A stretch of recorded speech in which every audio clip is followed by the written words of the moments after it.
So lately, I've been watching a lot of anime from my childhood. Some of these are as good as or even better than I remember, while others fail to recapture my interest, serving as a reminder that nostalgia tends to make things better than they actually are. One anime in particular that I decided to rewatch was the classic samurai shonen Rurouni Kenshin, an anime which many people my age probably remember from Toonami. The story follows the adventures of Kenshin Himura, known to many in Japan as the legendary Batosai, a manslayer.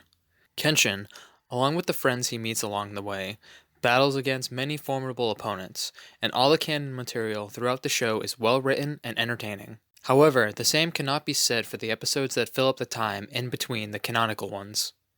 The fact that filler episodes are not up to the same standard as those derived from the manga becomes evident as soon as you see the first one. The episode revolves around a sumo wrestler who gets psyched up by being pinched on his ass.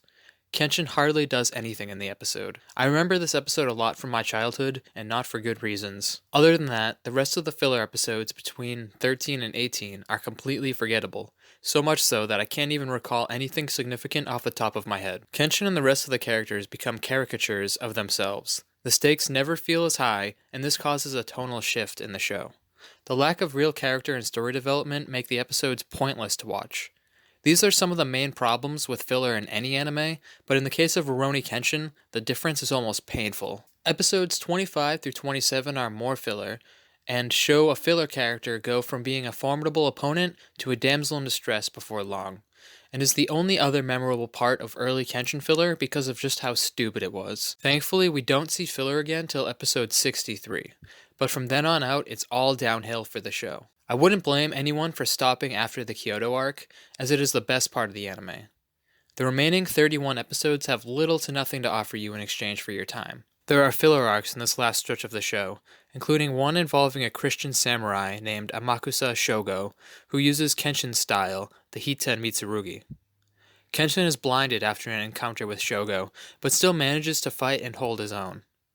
Kenshin not seeming to be handicapped by this blindness epitomizes the senselessness of the filler episodes. The next filler arc involves a secret European organization joining forces with a clan of ninja to attempt to develop an elixir so valuable that it makes them rich, allowing them to conquer the world. It was really weird to see the antagonists try to do something that sounded really good, to in turn do something terrible. I know that most good antagonists have goals that sound good to them, and great ones have goals that sound good to us, the audience, but the way that it's done here is without any depth, and an opportunity for some moral ambiguity felt wasted. The last filler arc involves warring clans of Feng Shui users. At first, I got the impression that this was going to be the best of the three main filler arcs, but the storyline felt convoluted, and the discussions between the characters by this point were downright boring. The action focused mainly on filler characters, and the powers seemed unlike anything we'd seen in Kenshin before, but in an unnatural and off-putting way. All in all, there really isn't anything to come back to in the filler episodes that make up a good portion of Rurouni Kenshin, so I would recommend skipping them altogether. However, I highly recommend the canon material to any shonen fans looking for intense samurai action. The show features some cool powers and abilities, but never feels like it needed to overcome the problem of escalating power levels that many shonen face. A dream about the past, but why does it make me feel so uneasy?